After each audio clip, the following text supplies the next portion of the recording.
to episode number 5 in our Psychology of a Killer series. In yesterday's episode, we talked about one of the most deranged killers of all time, Albert Fish. In today's video, we are going to be talking about the story of another sick and twisted serial killer. Now, in order to do this entire story justice, I decided to make this into a 2-part video. So episode number 5 is going to be part 1, and then episode number 6 is going to be part 2. There is literally just so much information to go over that I really can't fit it into one video because it would just be ridiculously long. So with that being said, today we're going to be discussing the heinous crimes of John Wayne Gacy and his background that led him to become the murderer that we know him to be today. John Wayne Gacy was born March 17th, 1942 in Chicago, Illinois. His parents were Polish and Danish immigrants, John Stanley Gacy and Marion Elaine Robinson, and he was the middle child of 2 sisters, Joanne, who was 2 years older, and Karen, who was 2 years younger. John Stanley Gacy was an auto repair machinist and World War I veteran, and Elaine was a stay-at-home mother. John Wayne Gacy's father worked hard all day and then came home every day to fix whatever was broken inside the family home. He made his own tools, and he was a stern perfectionist who was never satisfied with his work and his children, and especially his son. And he was an alcoholic who was physically abusive. He built the children a playhouse under the front porch where young John Wayne Gacy would go to be alone and just think about the world. As a child, Gacy was overweight and he wasn't the most athletic, but he wanted to do whatever he could to make his father proud of him. However, him and his dad had a very strained relationship, and he never really got the approval that he so desperately sought. He had a pretty good relationship with his sisters growing up, but other than that, his childhood really was not the best. One of Gacy's first childhood memories was of his father beating him with a leather belt. His father was working on a car, and he had taken out the parts and put them in order so that when he went to put them back together, they would be in the same order to make the whole thing easier. But 4-year-old Gacy didn't know this, and he just wanted to help his dad, so he accidentally rearranged the pieces. But his father wasn't really happy about this, and he decided that he wanted to teach him a lesson by whipping him with a leather belt. Gacy recalled another time where his father beat him over the head with a broom, which left him unconscious. This was something that wasn't uncommon for him in this household, and his father would often treat him much worse than he treated his sisters and would always call him dumb, fat, and stupid. Gacy once said that he felt that he could never be good enough for his father, but he did not hate him. In 1946, 4-year-old John Wayne Gacy was brought to a nearby prairie by a 15-year-old neighbor girl where the grasses were high and they could hide whatever they were doing. This is when the teenage girl sexually molested him. He went back to tell his mother, but during this time, his mother and father were busy having a fight about something else. In 1948, 6-year-old John Wayne Gacy stole a truck from a neighborhood store. His mother walked him back to the store so that he could return the truck and apologize to the owners. Marion had told John what happened, and of course he beat Gacy with a belt for punishment. Now, just as a side note, in the rest of this video, I'm going to be referring to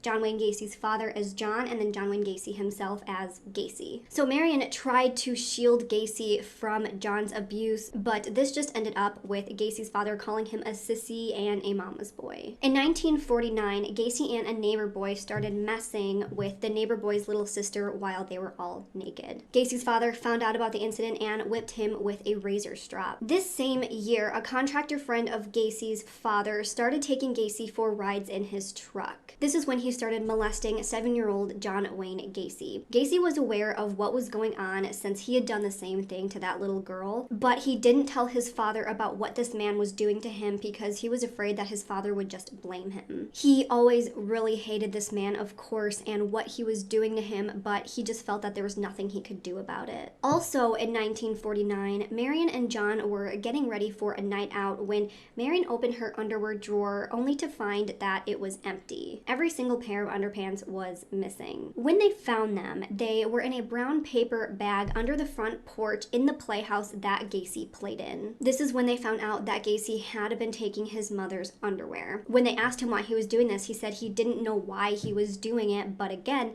John taught him a lesson, again using the razor strap. So this makes me think back to episode number 1 where we talked about early warning signs. These killers often start off with smaller sexual offenses such as stealing panties. So it was interesting to see see that this is something that John Wayne Gacy had actually done. So until he was 12, there weren't any more instances of him stealing underwear, but when he was 12, they once again found him stealing underwear. This time, his mother told him that she would make him wear the underpants as punishment. But this time, she opted not to tell his father. This is when Marion just sort of stopped telling John about what Gacy was doing. She would just punish him herself and not tell John anything, but of course, John knew and continued to punish and belittle young Gacy for everything. Ever since he was born, John Wayne Gacy had a heart condition that caused him to have to avoid all sports during school. He was the average student in school. He didn't have many friends and was often bullied by his peers and other neighborhood children. He helped as a school truancy officer and volunteered to run errands for teachers and neighbors. At this point, he just seemed like he was kind of seeking approval from other adults since he wasn't getting that approval from his own father. Also growing up, Gacy found himself being terrified of random things,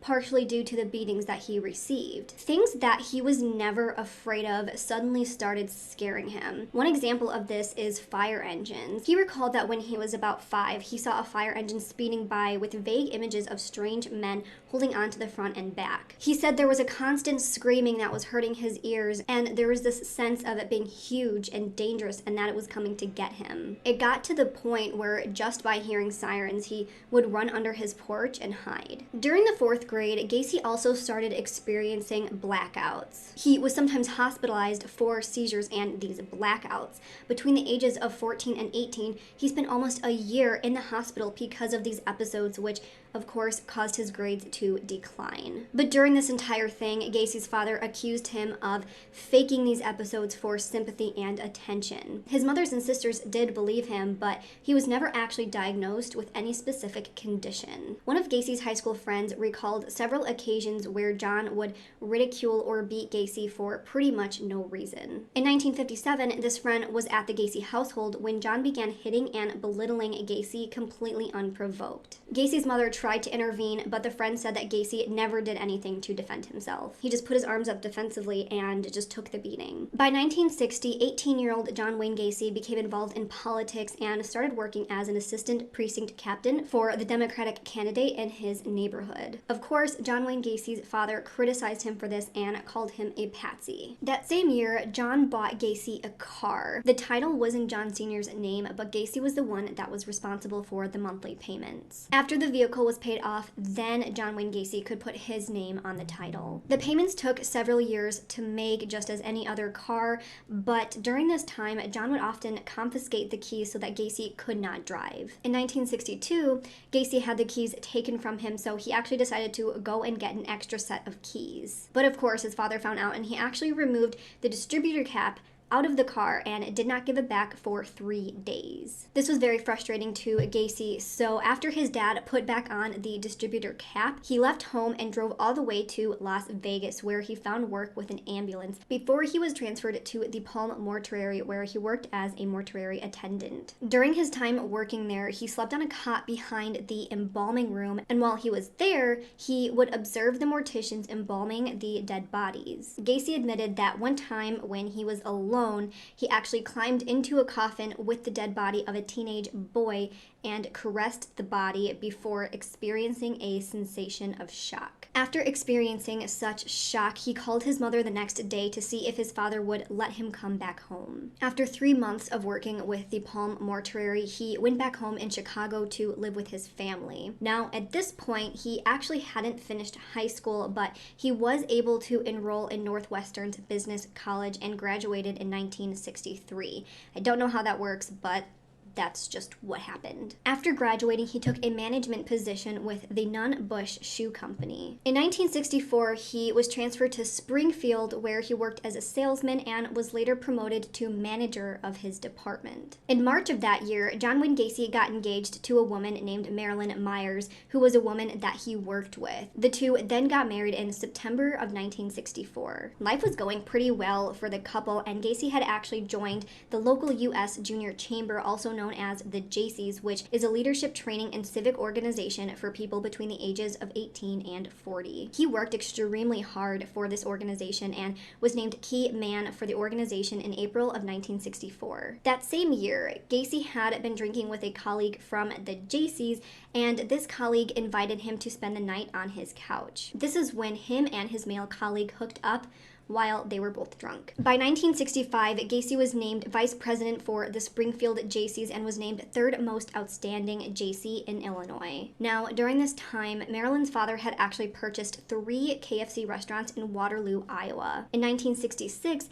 Marilyn's father had actually asked Gacy to manage the 3 restaurants for a salary of $15,000 per year, which is equivalent to $115,300 in today's money. In addition to the salary, he would get a share in profits earned from the KFCs. So there was pretty much no way that he could turn this down. So after completing a managerial course, Gacy and his wife moved to Waterloo, Iowa. After moving to Waterloo, Gacy joined the local chapters of the Jaycees there. He was considered highly ambitious and a hard worker by his colleagues because in addition to the 12 to 14-hour days he worked as a manager in the 3 KFCs, he worked tirelessly for the Jaycees and would go to meetings and bring free fried chicken to his associates and helped with several fundraising projects for the organization. In 1967, he was named outstanding vice president and later served on the board of directors for the Waterloo Jaycees. In February of 1966, Marilyn gave birth to the couple's first child, a son who they named Michael. In March of 1967, she gave birth once again to a daughter named Christine. Life was going great for John Wayne Gacy. He had 2 children that he described as perfect, and he even had earned his long-yearned approval from his father. In July of 1996, after they had had their first son, John visited Gacy in Iowa and apologized in him to private for his emotional and physical abuse that he had inflicted on him for so many years. He said to Gacy, "I was wrong about you." I mean, how could a father not be proud of his son at this point? His son was going out and doing so many fundraising things. He managed 3 KFCs and was making a decent amount of money, and he now had a son of his own. However, even though on the surface everything seemed picture perfect and cookie cutter, there was another side to the Waterloo Jaycees that John Wayne Gacy's family did not know about. Those involved in the Waterloo Jaycees often were involved in prostitution, pornography, and drug use. Gacy cheated on his wife several times with prostitutes and was heavily involved in drugs. He had also made it a habit to only want to socialize with the young men that Gacy employed at his KFC restaurants. He opened up a club in his basement where he would have his male employees over for drinks and pool. He would give them alcohol and make sexual advances towards them, and if they rejected Gacy, he would just play it off as if it was some sort of joke. I mean, imagine being a young man working at a restaurant and then your boss invites you over to his house, gives you drinks, and then tries to make sexual advances towards you and just tries to play it off as a joke. This is just where the weirdness begins. It wasn't until 1967 when Gacy committed his first known sexual assault on a teenage boy. This was 15-year-old Donald Voorhees, the son of a Jaycee colleague of his. He lured Donald to his home with the promise of showing him pornographic films. Once Donald was at the home, he gave him a bunch of alcohol and convinced him to go down on him orally. After this one instance, he did the same thing to several more young men. He would get these teens to believe that he had the job of conducting homosexual experiments for scientific research and paid each participant $50. In March of 1968, Donald Voorhees came clean to his father and told him that Gacy had sexually assaulted him. Of course, he immediately reported this to police, and Gacy was arrested and charged with oral sodomy, as well as a charge connected to the attempted assault of a 16-year-old teenage boy named Edward Lynch. Gacy denied these claims and asked to take a polygraph test, but when he did, the test just showed that he was nervous when he denied the assaults. He publicly denied the assaults and said that the charges against him were politically motivated since Donald's father, Donald Voorhees Sr., opposed Gacy's nomination for president of the Iowa Jaycees. However, many of the other Jaycees believed Gacy and supported him. Despite this, though, On May 10, 1968, Gacy was indicted for the sodomy charge. As the trial was looming in August of 1968, Gacy convinced 18-year-old Russell Schroeder, one of his employees, to physically assault Donald to try and get him not to testify at the trial. He promised him $300 if he followed through. So Russell agreed, and he decided to lure Donald into an isolated county park. He sprayed mace in his eyes, he beat him, and then shouted at him that he was not to testify against Gacy at the trial. However, Donald was able to escape. He reported the assault and immediately identified Russell as the assailant. Russell initially denied the accusation, but he later admitted to Donald that he only did this because Gacy told him to. Gacy was then charged for hiring Russell for the assault. On September 12th, Gacy underwent a psychiatric evaluation at the Psychiatric Hospital of the State University of Iowa. 2 doctors, and 17 days later, they determined that Gacy had antisocial personality disorder and decided that he was unlikely to benefit from any therapy or treatment, and that his behaviors were likely to bring him to repeated conflict with society.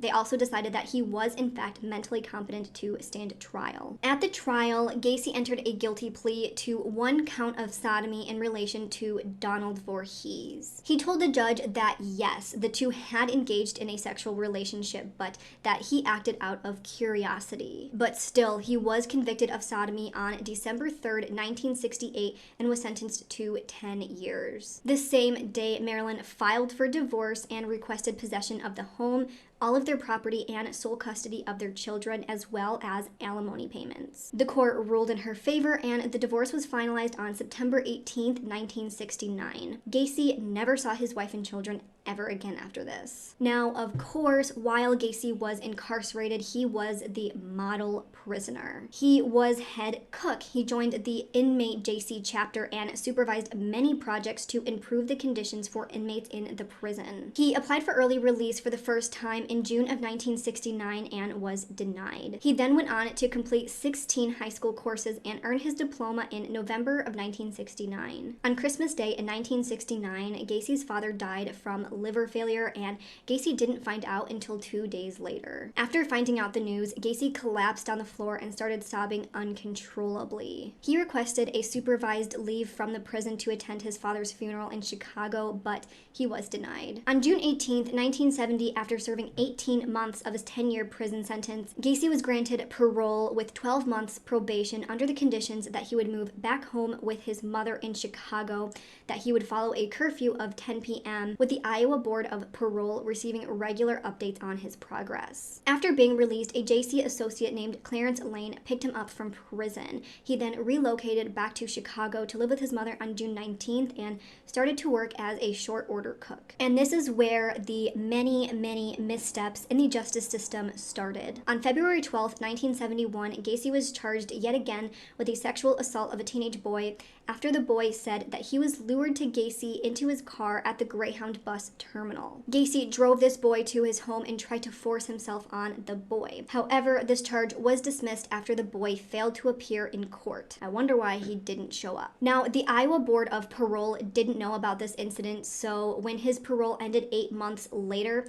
his records were sealed and nothing ever came of this. With the help of his mother, Gacy purchased a home at 8213 West Somerdale Avenue in Norwood Park Township in Cook County. After moving into this home with his mother in August of 1971, Gacy became engaged to a woman named Carol Hoff. Carol Hoff had also been previously divorced, and she had 2 children of her own. Shortly after they were engaged, she moved into the home, and his mother moved out of the home shortly after that. On June 22nd, 1972, Gacy was arrested once again on charges of aggravated battery of another young boy named Jackie D. Jackie D told police that Gacy was impersonating an officer, that he showed him a sheriff's badge and lured him into his car and then forced him to go down on him orally. However, these charges were also dropped after Jackie had apparently tried to blackmail Gacy into paying him money to drop the charges. A week later, John Wayne Gacy and Carol Hoff were married on July 1st, 1972. Gacy shared his home on Somerdale Avenue with his new wife and 2 stepdaughters. He quit his job as a short order cook and started his own construction business called Painting, Decorating, and Maintenance contractors, or PDM contractors. This business originally did minor repair work such as pouring concrete and redecorating, but they eventually expanded to include remodeling, interior design, and landscaping. This business just kept expanding and it was building its success. In 1973, Gacy and a teenage employee of PDM contractors traveled to Florida to visit a property that Gacy had purchased. The first night of being in Florida, Gacy sexually abused the young boy in their hotel room that they shared. Of course, right after this, the boy refused to stay in the hotel room anymore with Gacy, and he actually started sleeping on the beach. When they got back to Chicago, this employee went over to Gacy's house while Gacy was in his front yard and started beating him. Gacy's mother-in-law intervened, so this employee just drove away. Of course, Gacy's wife and family were like, what is going on? So Gacy told his wife that this employee was beating him because he didn't want to pay him because of this worker's low quality work. While living in the family home, Gacy's neighbors knew him as being kind, generous, and helpful. He was active in the community and politics. He volunteered, and in 1975, he was appointed director of Chicago's annual Polish Constitution Day Parade. He supervised this event every year from 1975 to 1978. Through his work, he actually got to meet First Lady Rosalind Carter on May 6, 1978. In 1975, he had also become a part of a club called the Jolly Joker Clown Club, where members would perform at fundraising events and visit children in the hospital. He created his own characters like Pogo the Clown and Patches the Clown. He designed his own costumes and makeup and went to these volunteering and fundraising events. So basically, this is where the whole killer clown thing came in. A lot of people around him at the time when he was doing this whole clown thing described him as looking more scary than funny. He kind of made his clown look creepy rather than child-friendly and cute. So he didn't necessarily dress up as a clown and go kill people, which is what a lot of people think he did.